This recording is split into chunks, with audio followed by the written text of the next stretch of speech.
me all the ways that we can make the students even better. But I think you'll be very, very impressed with what the kids have, the students, now adults, about to go and what they've accomplished in this short time. It's important. I don't know if all of you were computer science majors, but I think most of you were. That's why you're here. But we have only a single semester capstone, which is very, very different from every other field in Texas A&M in engineering. They all have 2 semester capstones. So it's intense for these guys. Intense. Like, to be able to try to figure out how to get a project working, integrated, tested, get it passed through the IRB, which they all did. That's not a friendly process. Get it past the IRB, do tests on their mostly working system, you know, and be able to sort of try to analyze their results all in this really short period of time. It's really hard. So for some of the, you know, and it's always sort of a question of that last, you know, you can also ask them what would they have done if they had one more week or, you know, one more semester even, and how it would have been different, because I would bet that all of these people wish that it were 2 semester capstones. So you guys can you have the power to recommend that in your reviews. Because I know that it is hard for them to be able to accomplish so much, because now I feel like they're like, now I know what I was supposed to build. Now I know how to build it perfectly. And now I know who should be testing it and how I would evaluate it and how, you know, so it's a huge learning process for them. And if you notice all these questions, you know, trying to figure out how to relate, you know, not only are they solving this, but they are trying to figure out how to talk about ethics and how that relates to their, you know, because you've got, you know, and functioning on a team for the first time. That's a real team. It's not like, you know, they have to solve a project from start to finish, and things don't always work out as planned. And so they've learned a lot, all of them, in how to manage those unexpected consequences, which happen a lot. So I'm very proud of them. This is Cassandra behind the video camera. She's the TA for the class, also been amazing in helping them get through this whole semester. Feel free to ask them hard questions. They've had a lot of practice. So, yes, they have.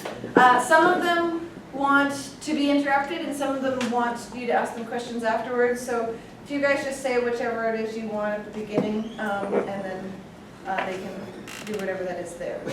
So can we now have each of you guys introduce yourselves for them so they know who they're talking to? On the order. My name is Ariel. I work as a software engineer for an oil and gas service company. And I've done this before, so I'm looking forward to your presentation. My name is Vimal Sinani. I am representing Hewlett Packard Enterprise, work for Information Management. I'm Kelly Thomas, and I'm the IT manager with Hewlett Packard. My name is Matt Jones. I work at Capture Technologies here in College Station, and we do petroleum engineering consulting work. My name is Graham Brammer, software engineer at General Motors, not all. And so besides this presentation, we've been working on, a lot of them have presented also posters, and they of course have this long, supposedly conference quality paper that goes along with this, where they've spent a lot of efforts in trying to figure out how to express themselves, not only verbally, but also in the written word, which doesn't always come the most naturally for computer scientists. So I've been very impressed with their accomplishments. Okay, are we all, anybody want to say anything else? Cassandra, did you want to say anything? No, just good luck with you guys. I'm proud of you. So. Okay, so team one. So howdy, welcome and thank you all for coming to our capstone presentation. We're the aerial mapping team. My name is Terry Chen. I'm Ryan Ledbetter. I'm Travis Solbert. I'm Taylor Hunt. I'm Dylan Foote. And today we'll be talking to you about our project, which is aerial mapping. So what is aerial mapping? Aerial mapping is just creating maps from taking images from above the ground. So we can do this with small aircraft such as the one shown in the picture. We can use satellites, we can use manned aircraft. And so what are some of the applications of this? We can use it for tree line detection, flood risk assessment, landslide detection, just monitoring the effects of urban development to be able to see maybe how the trees grow and how they move or how they decay. And so this is just a really good way of helping researchers and I guess, researchers to be able to observe how the trees have developed. So we have some current and past studies that highlight some of the previous work that's been done. As we can see, the first paper, this kind of application is really helpful for range and resource managers, for those who just want to see where the trees are growing and how they're growing. We can do it with different aircraft, or we can use satellites. But the problem with satellites is that they are really expensive to operate. They do have some upsides though. They're a really wide area. They cover a really wide area because they're so high up. They're in space. They're really easy to reposition, but they get a low resolution because they're so far up, and they're really expensive to operate. We could use manned aircraft. They can fly much lower. They take a small area. They are much higher resolution, but they're manpower intensive. We need to maintain the aircraft. We need to train a pilot. The pilot has to fly the plane. That's really expensive. And so we thought, well, if we wanted to be able to monitor the growth of trees over a period of time, we have to take pictures frequently, maybe even weekly, and that's really expensive. And so we thought, well, now we've got the imagery, how do we visualize the changes? If we fly a plane over different weeks, we can take videos, and then how do we compare the videos? We could lay them out side by side. We could, and then just like compare the frames. We could take individual images, print them out. Maybe we could lay them out side by side like this. But how do we see where the changes have been, or how do we see where the changes are and how the trees have grown? So our solution is just to send a remote-controlled quadcopter to take the pictures. These are really inexpensive little aircraft that we can operate with remote control. We developed a software that allows us to see this change of time really easily, and we use a computer to help us analyze the tree canopies. So as we're going through this, I just want you all to know that if you have any questions, feel free to ask them. We'll try to make this interactive. I'm going to give a rundown quickly of the team structure. So starting on the far right, Dylan kind of headed up the software, who's the lead on the software, and did a lot of work on the image processing that we'll explain later. Taylor was in charge, did a lot of work on the software and the UI side, and Travis was gathering the images and everything related to the quadcopter. He handled that. I did a lot of work on the software and the UI as well, and Terry has done a lot of work getting a presentation for us, working on the UI for us, and the paper for us as well. So as mentors, we had Jadeep Ray. He's a PhD student in the sketch recognition lab, and he helped Dylan a lot with some of the image processing.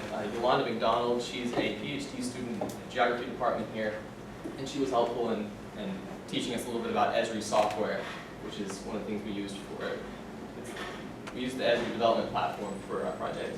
And Jeff Rogers, he's an Esri developer, and he was pretty helpful in kind of giving us some direction in our project. So for development, we used Visual Studio, the .NET framework, C#. For code analysis, we used StyleCop. We used GitHub as our revision system, and for productivity, we used Gantt charts, Trello, and Slack for communication. So kind of a overarching view of our project here, the way it works. We start with the image capturing and do some processing on the images, and then we take those images and manually input them into our application. And then once they're in our application, you can interact with them, and we do the analysis on them, and we'll explain these things as we go. So we're going to start. Travis is going to talk about gathering the images and that process. Hello again, I'm Travis. I was responsible for gathering the images and flying the quadcopter that we used in the project. The quadcopter is a custom-built quadcopter that I made. It has a GoPro camera on the front that we use for actually gathering the imagery. This camera is kept pointed straight down using the gimbal mounted on the front of the quadcopter, which I'll show you in a minute. We use a GPS tracker and the Pixhawk flight controller to manage our flight. This means that we can tell the quadcopter to fly along a pre-planned mission route to cover the area that we want to cover.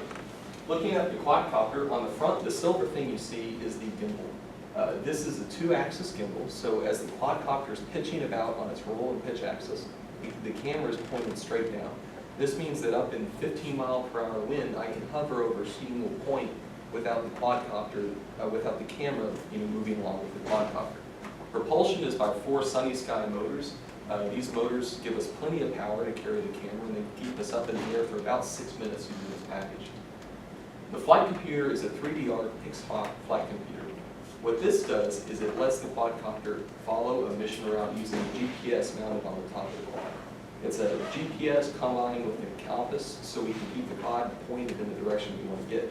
So if we want to take advantage of the aspect ratio of the camera, we can tell the quad to rotate so that we get the coverage that we want to get.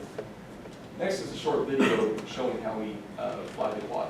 I start out in the Mission Planner application. I drop map markers showing where I want the quadcopter to fly. And then I set an altitude, in this case 120 meters, which is the maximum altitude that a remote control aircraft can legally fly. And then I set a point for the quad to come back inland. This is software provided by the maker of the flight controller itself. This isn't something that I wrote. Next, I upload the flight plan to the computer on the flight controller. I make sure the battery's plugged in tight, everything's good to go. And then the quadcopter will automatically take off and fly along its mission route. This is all hands-off. You know, none of this I'm having to do on my own. The quadcopter's just manually following the route, and you can see that the camera's pointed straight down the entire time. When it's done, the quad will come back and land without any interaction from me. Next up, I take the imagery and I put it in a geo-referencing program. I look at fixed reference points in the satellite imagery compared to fixed reference points in my imagery. And when I'm done, this will actually export the KML file, which you see here, with the imagery laid over Google Maps, the actual imagery. That is used in our next step project. Oh, I'm sorry. There are a few ethical concerns, of course, with using quadcopters in an application like this. It's in the news right now. People are real concerned with these drones spying over you all the time. There are no real ethical concerns with what we're doing. We're flying over public land. We're not flying over people. We're not trying to take pictures of people. And honestly, you would get a better picture of a person using your cell phone camera on the ground than you would with this thing up in the air. The entire flight adheres to the FAA guidelines surrounding quadcopter use. And I'm licensed by the FCC to be able to actually use the communication that we have. So we really feel like we try to cover our bases with the ethics in this project. And as you can see, this is the satellite imagery, or the quadcopter images that we get out of it. You can barely tell what kind of vehicle you're looking at, much less specific identifying aspects of the person. So now I'm going to talk about the user interface, which is the application that we developed. So as Brian mentioned earlier, we use Azure Smart GIS platform with the .NET version. We use WPF for our UI elements. So basically what the ArcGIS platform provides is a WPF element for us to display GIS data. And then everything else is stuff that we built. And there's additional APIs that allow us to place those KMLs directly in the right geolocations onto the GIS imagery. So here's our basic AirView interface. You can see the GIS data in the background. It's several years old. There's this picture of Veterans Park. We took the quadcopter. The park doesn't even exist in the GIS data. So two of the things we wanted for our user interface were just to make it very easy to use and make it minimalistic so it didn't interfere with viewing the imagery. So as you can see, the UI doesn't really obstruct the imagery. And we have all the same controls and keyboard and mouse shortcuts like Google Earth and Google Maps. So it should be very intuitive and easy for anyone with experience with Google products to use. Additionally, we provide this zoom and rotate buttons just in case someone doesn't have a mouse wheel or doesn't want to use those keyboard shortcuts. So another big aspect of our project was being able to view changes in imagery over time. So we group images by location and then sort them chronologically. We provide this slider at the bottom with which the user can scroll through the images in chronological order. So starting out, obviously first here is just the basic GIS data that we got from Azure for free. And then as the user moves the slider to the right, they'll start to view the images in chronological order. Next we have this slide-up bar on the right that pops out. One of the key features of that is the tree view type structure for viewing all the imagery. So we group by location, which is the parent element, and then date and time underneath that. The user can click on any element in that tree view to immediately jump to that image. And it's directly linked to the slide bar, so when they use one, the other automatically updates. They can use whichever they like. So Also, when the user holds down on the thumb of the slide bar, it shows a tooltip with the date and the time, so they can easily see on the slider where exactly they're looking. Next, so the user can add imagery. So first we define a location. They can drop down menu to select an existing location or type in a new location. And then we select the date and the time, and then the file path to the image. And also there's a checkbox whether to zoom to that image, which means when the image is loaded, it'll automatically pan and zoom to that image. Additionally, since we can add, we also need to remove. So we provide this functionality for removing images. The user can easily just remove all the images they have, or remove an entire location at a time, or just select individual images to remove. So another big key aspect of our project was the tree canopy detection and analytics. We really wanted our project to be able to provide many different forms of analytics, but for time constraints, we just focused on one. So we focused on tree canopy detection. So we have this toggle switch at the top of that bar, allow the user to switch between viewing the plain imagery or the imagery that's the output of the tree canopy detection algorithm. When a user adds an image, it automatically runs that image through the algorithm on a separate thread so that it's ready rather quickly for the user to see. So when they switch the toggle, here's a more zoomed in version. You can kind of see all the tree canopies remain in color, whereas other stuff such as fields or man-made objects like those roads are grayed out. So now Dylan's going to talk in more detail about how our tree canopy detection works. So first we want to start off with an image like that on the left and ultimately process it and be able to produce an image like that on the right. So why do we actually want to do this in the first place? What's the usefulness for this? So a couple of key aspects. When we were talking to the people in the GIS department, one of the students there is actually tracking the tree lines to actually see how invasive species are actually affecting the environment in the Himalayas. And beyond just that, you kind of have the obvious use case of tracking, quantifying tree deforestation in the Amazons. So what's our first step in doing this? So the first thing we need to do is we need to convert it to a grayscale image. We do this by converting it into the lab space view from the RGB color space. We're not so much concerned with the A and B components of the lab space view, but the L component, which is the luminosity, how bright or dark an image is. So you can see how we start with the original image on the left and then convert it to the luminosity image on the right. So once we've done this, we want to find the entropy on that grayscale image, and the areas with high entropy are ones that we consider likely to be trees, because all the leaves create a lot of shadows and stuff in the trees. So you can characterize those tree regions as being high entropy. What do I actually mean when I say entropy? I'm talking about the Shannon entropy.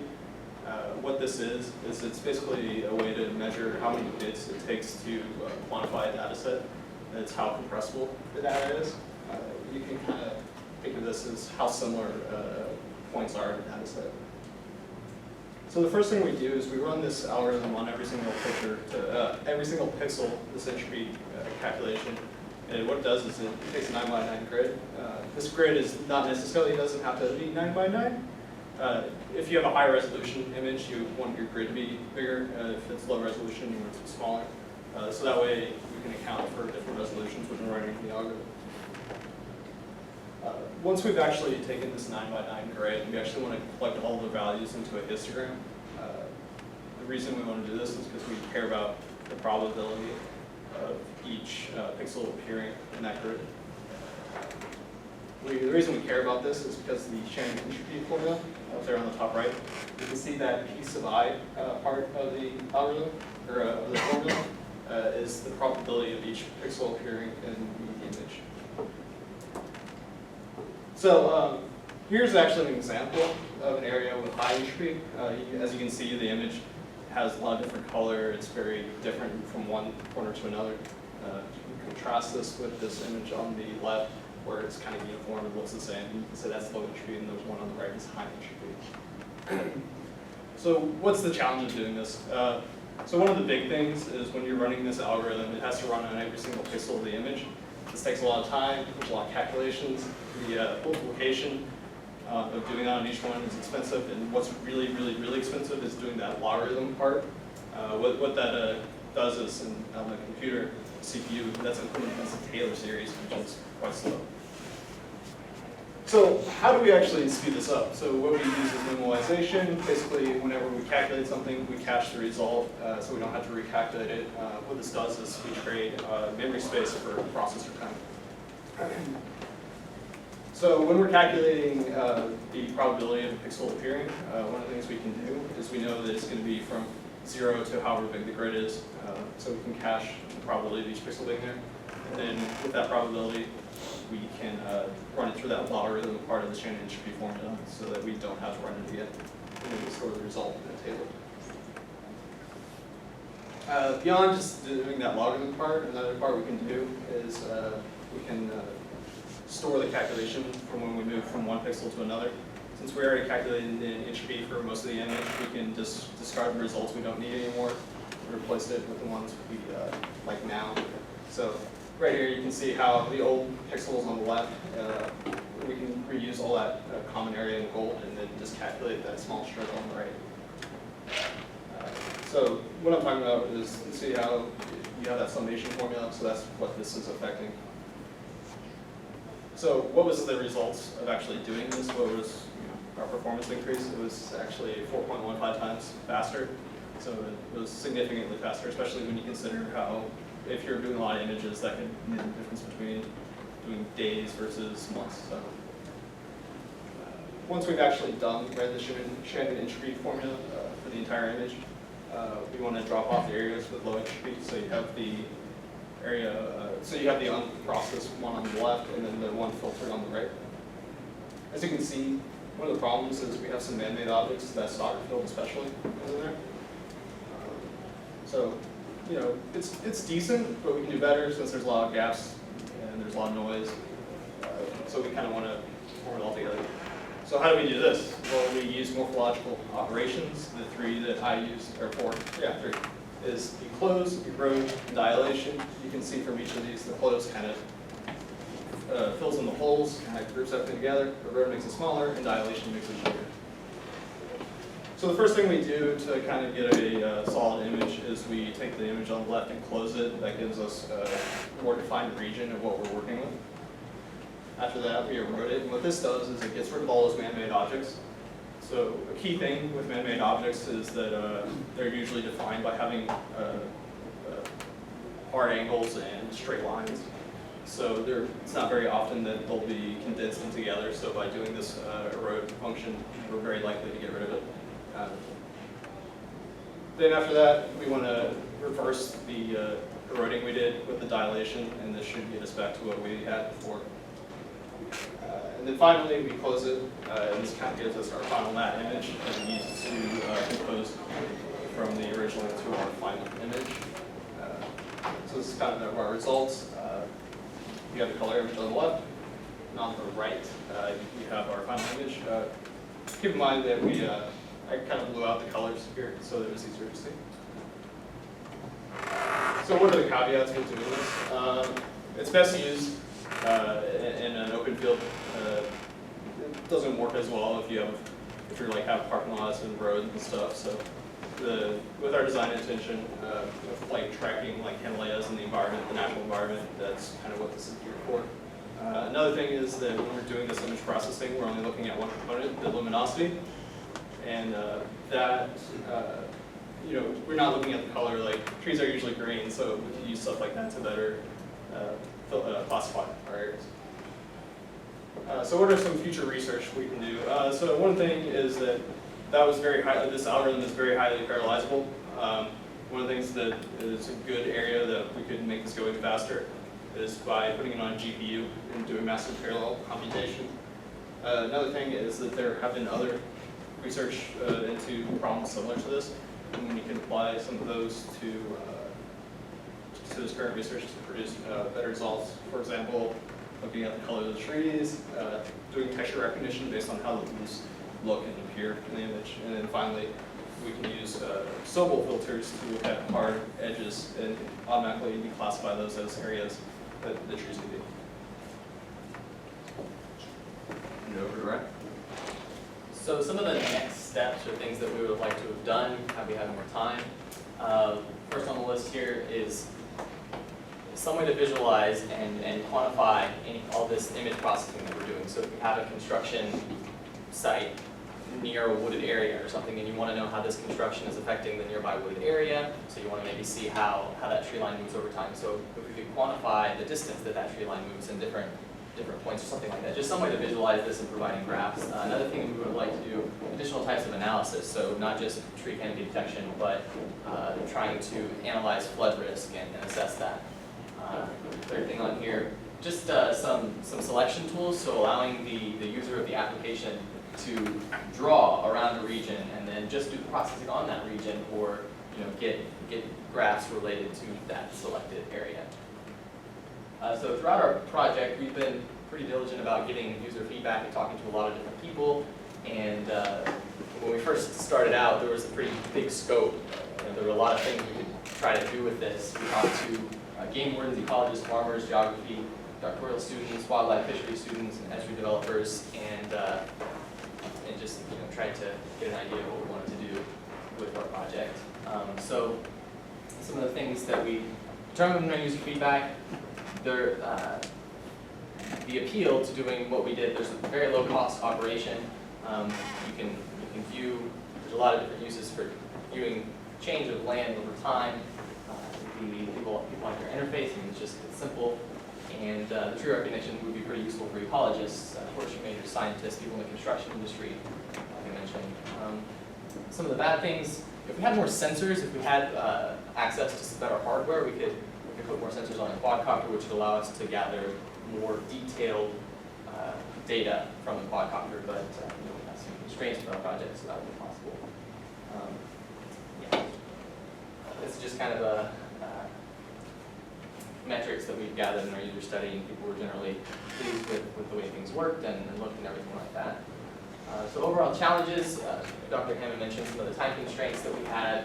There's definitely that. I mentioned the focus of our software. There are a lot of different things we could do with this, and we ended up choosing the tree canopy. So Dylan has just been talking about our tree detection challenges, and Travis with some of the capturing the images and georeferencing our images. So these are all pretty challenging things. So in conclusion, based on all the literature we've reviewed and feedback we've gotten from people, potential users of our what we made, there's definitely a need for this kind of change detection, low cost change detection over time. And so that's kind of what our software does. So, do I have any questions?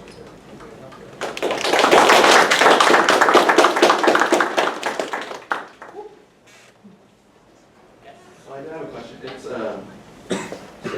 first of all, really great presentation. So I have a two-part question. The first one is, how's the data shared amongst communities? The data that's collected from the equipment, is it locally collected, or can it be shared to some sort of global repository for other research to access? There are, the public lab has a new initiative towards sharing aerial mapping. If you take quadcopter imagery, you can upload it to their website and share it. So there are vehicles there.